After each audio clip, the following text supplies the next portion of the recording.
Sure, no problem. No problem. I love taking my cue from someone else. Need to see everyone's permission slip for this field trip, though. Forge my mom's signature.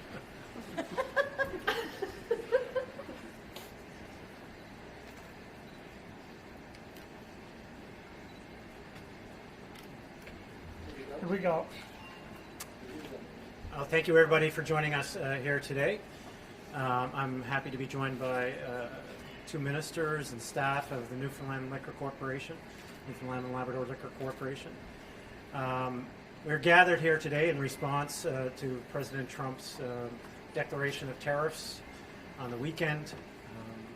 It's unfortunate that our best friend, our most trusted ally, has taken this approach to impact Canadians, and this is a direct attack on Canadian workers, on their families, and so as a consequence, we need to be responsive. We need to stand strong, we need to stand united, and we need to do what we can as a province to ensure that we are fighting for Canadians, fighting for workers across our province and across the country. It's a call to all Canadians, all leaders, to meet the moment, big and small. But this attack by the President of the United States is an attack on our identity. It's an attack on our Canadian values, and it's an attack that we have to stand strong and united against.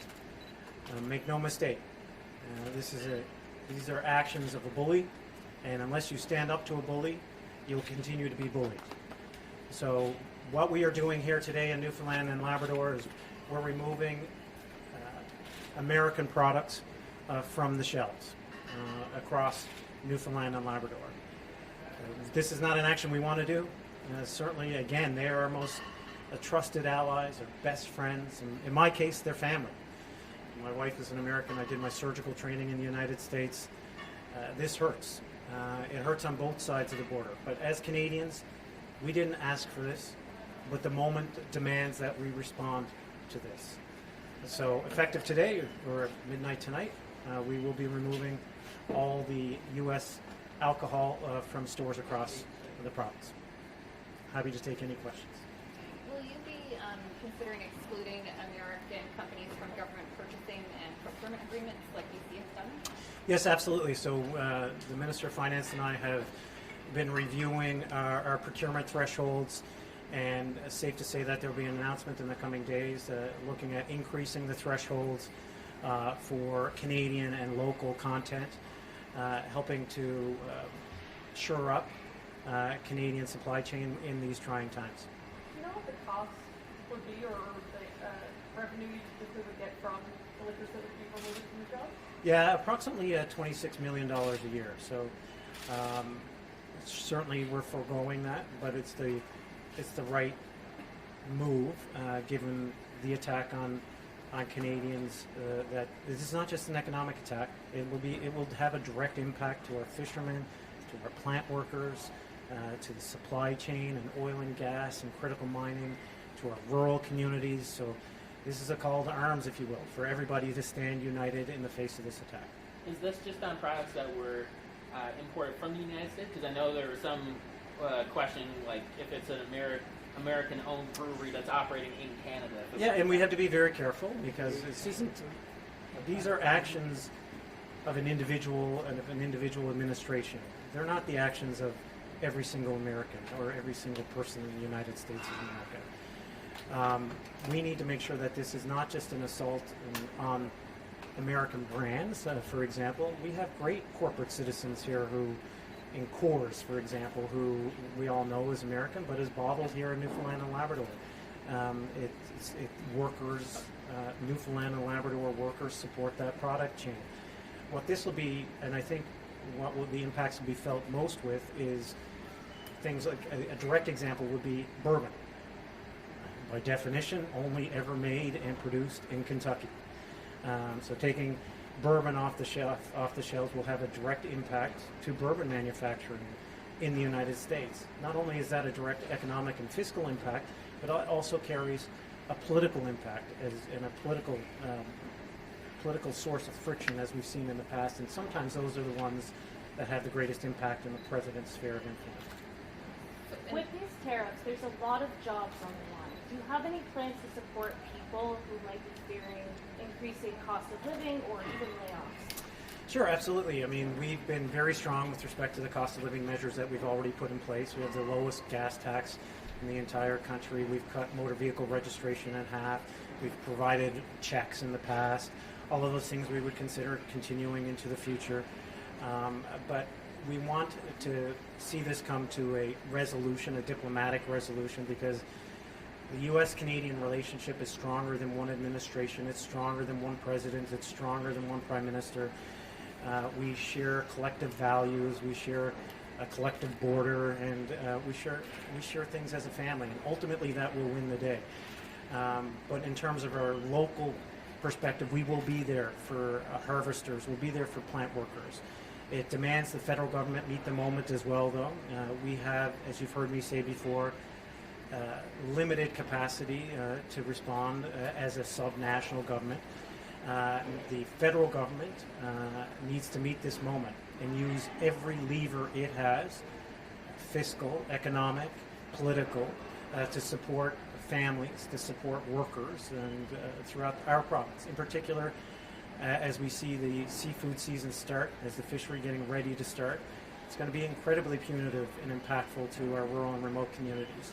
They need to step up to help those workers. And I know everybody doesn't want to use the word COVID, but there is muscle memory within the federal bureaucracy to meet this moment.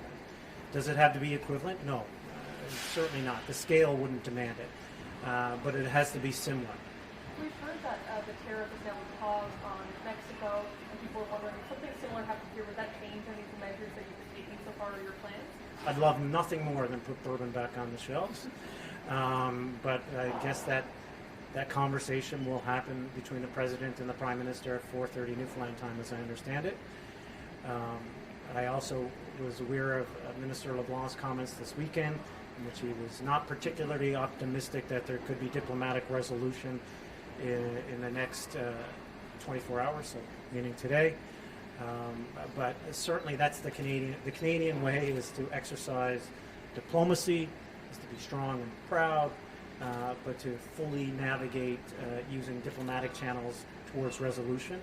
And I'm hopeful, I wouldn't assign a degree of probability to that optimism, that the Prime Minister and the President can come to some resolution. Look, as he's explained, and I think is in the media today, that we've misunderstood the purpose of the tariffs. I don't think that that's true. He's directly confused and conflated two particular issues when it comes to the border and border security. We should be securing borders for Canadians, not because the President has asked us to, but because Canadians demand that of us as leaders. Anytime there is a moment where we can take an ounce of fentanyl off the streets, we should be. So enhancing borders and removing fentanyl is a shared priority across the border. But I want everyone to understand at home and abroad that this is not a Canadian problem alone, exclusively. There are far more drugs, far more illegal immigrants, far more arms, illegal arms, firearms, coming from the United States into Canada than Canada to the United States. I am confident in saying that there's far less, if any, fentanyl coming from Newfoundland and Labrador and going into New York than the other way around. So conflating those two issues and confusing people is a strategy. But as Canadians, we can't let who we are be eroded or demeaned in any way, shape, or form with that narrative. When do you expect the buy local campaign to be in place, and will it be like just in grocery stores or other kinds of stores as well? Certainly, we're hopeful to unveil that tomorrow. It would be across all stores as best we can, helping retailers adjust quickly with the marketing campaign, not to ask them to change their packaging, because of course that would take quite a bit of time, but supplementary material to encourage people in stores across the province to buy Newfoundland and Labrador and buy Canadian.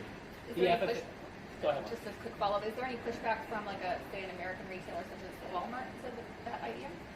I haven't talked to Walmart directly. Certainly, we wouldn't expect any resistance. Again, distinguishing brands from administration will be important in this. Walmart Canada is we're happy to have them. We're happy to have them provide groceries and other supplies to Canadians. They've been a reasonable and proud corporate citizen that we've got nothing but respect for. We would hope that they would cooperate with any marketing campaign that we put forward. The FFAW and the ASP held a news conference earlier today. They say that the clock is ticking and they're asking for a fishery-specific roundtable to be set up to discuss a path forward for that specific industry. Will you do that? Certainly, we announced that last Thursday, so I'm not sure why they would. Presumably, they already knew that, but my understanding is that that is going to be executed this week. That was part of the decisions coming out of the roundtable last week, which I believe some of you attended. But I want to be clear that within the price-setting mechanisms that are available to them, both the FFAW and the ASP have asked for a new collective bargaining arrangement. That's on them. The provincial government won't be setting any price of fish. We never have, despite some confusion at times. I think the moment deserves both the FFAW and the ASP to come together for harvesters and plant workers to ensure that they can get a good price, a fair price, but one that will allow for the orderly start to the fishery this season. We cannot afford another delay and another hiccup like we had last year in the face of these uncertain marketplaces. The director of the Association of Seafood Producers said this morning that the tariffs promised by Trump are the biggest threat to the fishing industry since the moratorium. Do you agree with this? Certainly, if that could be an outcome, no question about it. We need to see exactly how this plays out, and there are consequences to the fishing industry that may not be immediately apparent to some at home. For example, if the dollar plummets, that actually helps offset that 25% tariff potentially. While it is an affront and assault to the fishing industry, and we'll be there to support harvesters and plant workers alike, we really need to see how it plays out with respect to the overall economic situation between the United States and Canada. And an example of that, as I'd already mentioned, would be the exchange rate. If the two countries, I guess, were to roll back on these tariffs, what do you think the takeaway from the province would be about our reliance on U.S. trade? Yeah, well, I mean, in some respects, and some others have said, in some ways, the president has done us a favor here. We should be diversifying our economy. We should be diversifying our marketplace. It hurts to say that because they're our most trusted ally and best friend, and it hurts to even envision a world in which we can't have continued partnerships with the United States. But that said, if the president declares economic war with Canada, then we need to have the flexibility to pivot to other markets. I think the markets are out there. We're not going to find them overnight, but they are there to be had. For example, we know that we have the best snow crab in the world. You can't find better snow crab than Newfoundland and Labrador snow crab. The fact that 90% of it is going to the United States, we should be looking to diversify that marketplace anyway, because guess what? There could be a higher price to be had in different markets. So irrespective of the trade dispute with the United States currently, it would be wise from a fiscal and economics situation and strategy to be looking at other markets. For example, Asian markets, the Middle East, places with incredible access to capital, incredible disposable income, where they want the best product in the world, and we have the best product in the world. The same applies for oil and gas. Different than the Premier in Alberta, ours aren't. We don't rely on pipelines. It's not landlocked. We can go to any marketplace in the world. So we should be working with our corporate partners to ensure that they have a fully diversified portfolio that allows for any mitigation of any trade wars now or into the future. When it comes to buying local, it gets a little bit tangly sometimes. I know, Pepsi, for example, an American company, but it's, bottled here locally. Good job. Yeah, we're very proud of those jobs at Browning Harding. For the campaign, what criteria will the provincial government use to designate whether something is local or how? Yeah, we're not going to get into the assigning criteria or percentages. And as I said already in this media avail, we are weary of distinguishing and differentiating brands from the administration, because there are brands that straddle the border quite well, and we're quite proud, for example, to have Pepsi here in Newfoundland and Labrador, to have Browning and Harvey bottle it here in Newfoundland and Labrador, to have Coors bottled here in Newfoundland and Labrador. So we have to be wary of that. The marketing campaign will be mainly a more global awareness positioning than a specific punitive disincentive, perhaps. It's more marketed to incentivize people to buy perceived and real local, as opposed to disincentivizing buying products that are made in the United States. But I think there is no question this last 2 weeks people are more aware of brands, they're more aware of where things are manufactured. We probably should have been aware of that the whole time. But it is drawing attention not just to Canadian-U.S. inequities, but to global inequities that allows for some products to be cheap. But now everybody is looking internally and externally about where these products come from, how they're made in a more responsible and ethical way. Andy Healy or Jim Dan is urging you to call back members of the House of Assembly to discuss this, debate this. Any possibility of that happening? No, not at this particular moment in time. I have been speaking with Mr. Dan and other MHAs from the opposition to provide updates. At this particular moment in time, there's nothing specific to debate. That's not to diminish the urgency of it or to diminish the anxiety people would be feeling at home. But there's no particular measure that we would be debating at this moment in time. So let's just remain calm. Let's see what happens this afternoon, and let's be strategic and proportional in our response, exercising everything in the provincial toolbox, but while also demanding the federal government meet the moment with their toolbox as well.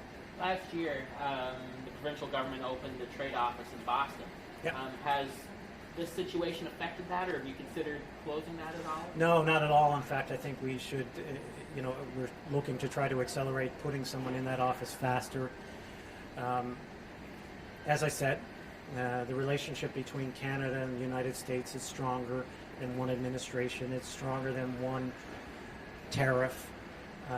We will survive together, and it is important that we be part of the conversations in the United States, both with this administration and future administrations, to ensure that they understand the importance of Newfoundland and Labrador energy, Newfoundland and Labrador products, Newfoundland and Labrador critical minerals, while they are making decisions. It is too late, once the decision is made often, to say, God, I wish we should have been at that table. We need to be at the table. We need to be top of mind in order that they have, the decision makers in the United States and elsewhere around the world, by the way, have the information that they need when making decisions. Have these tariffs changed your thoughts or your decision-making process around an election at all? No, there will be an election in 2025. And we've seen some moves of people making moves against Elon Musk and his association with the U.S. Ontario has ended their contract with Starlink. Some people are leaving Twitter. Are you going to do anything like that? I'll reserve my personal opinions for X. I think we all, as responsible citizens and leaders, have to be very aware of anyone who tries to unduly influence our democratic institutions here in Canada. I think that we have a strong, sovereign, and independent nation. And any attack, whether it be direct or indirect, on those strong, independent, democratic institutions should be seen as an attack on every single Canadian. So I urge everybody when making their decisions on what media platforms to use, what cars to buy, to look at what the people behind them actually represent, the values that they are very open about, the values that they espouse, and do those values reflect who we are, who you are as an individual, who we are as Newfoundlanders and Labradorians, and who we are as Canadians.